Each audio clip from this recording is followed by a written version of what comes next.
Hi, welcome to Hope and Healing Homestead. This is Jill. Today, I want to start a series. It's going to be 52 weeks of emergency preparedness.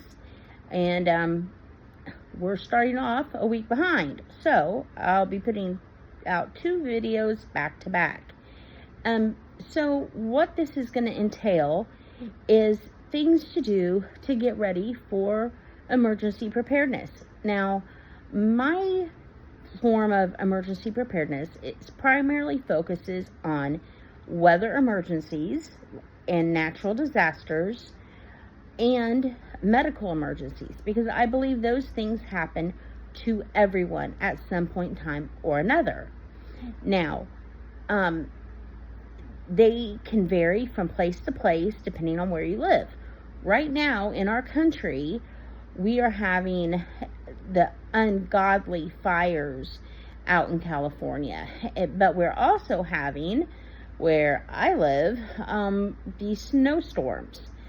And so, that's just 2 examples of why I believe weather and natural disaster preparedness is very important. And medical emergencies, I'm sure, are going on all over the country as we film this. So, what are a few basic things that you need to be ready for that emergency? Well, in California, you need to have a bug out bag ready to go. Now, what does that entail? Well, a lot of things. But you need at least 3 days of clothing ready to go in a bag. You need your most important paperwork, such as birth certificates, copies of your mortgages, all your important paperwork, birth certificates, marriage certificates, things of that nature. You'd want to keep copies of photos. You're going to want your medicines, things of that nature in that bag, because you may not be able to come home. Your home could be gone. And hopefully it won't be. But you'd also want to have things such as diapers for your little ones, ponytail holders, ladies. Yeah, that sounds so simple, but you're going to want them. Hairbrushes, just your toothbrush. Very simple things, but have a bag packed ready to go so that you don't have to come back, because you won't be able to. Now, that is an extremely short list, but what I would like to do in this series is get more in depth on that bag. Now, sliding over to the other side of the country, snow and ice storm. What can we do to prepare? Well, for a lot of us, we're going to be without power. Now, my part of the country probably won't lose its power. But for those of us who will, making sure you have plenty of blankets and you have backup power sources, generators, candles, flashlights, things of that nature are very important. If your heat goes out, how are you going to stay warm? Do you have a fireplace? Little buddy heaters? What do you have? Well, this is going to be a series where we dive in to those kinds of things. Do you have your medicine stocked up, because you can't get out in this snowstorm and get what you need? You can't just run to the grocery store when there's 3 inches of ice hanging on everything and the power lines are down because of it. That's what we're going to dive into in this little series that we're going to do.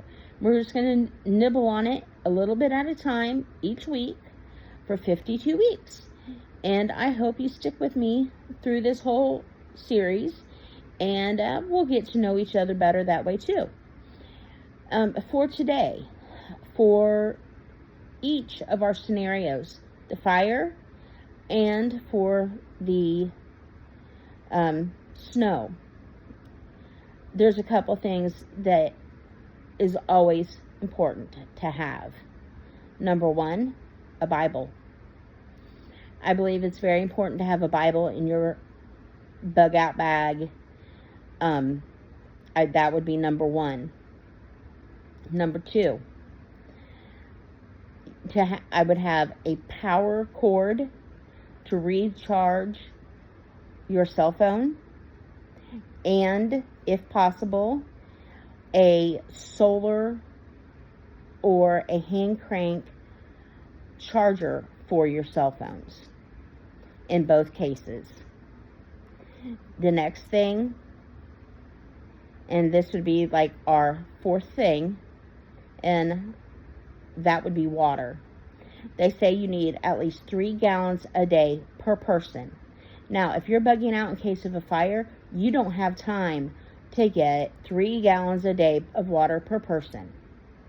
But maybe for your family, you can have a case of water to just grab and throw in the back of your car. That way, at least you have that to drink while you're getting out of your town.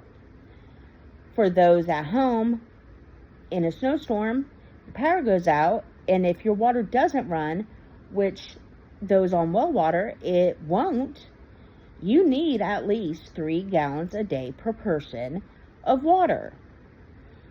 You can fill up the pop bottles, the plastic pop bottles, wash them out really well, and use them to fill up for water, or get water in other ways. Make sure it stays fresh and store it that way. But you need your water. Those would be my things, my tips for week 1 of the 52 weeks of emergency preparedness. And, our prayers go out to everybody affected by the fires and by those affected by the storm. And God bless. And we'll see you in the next video. Bye now.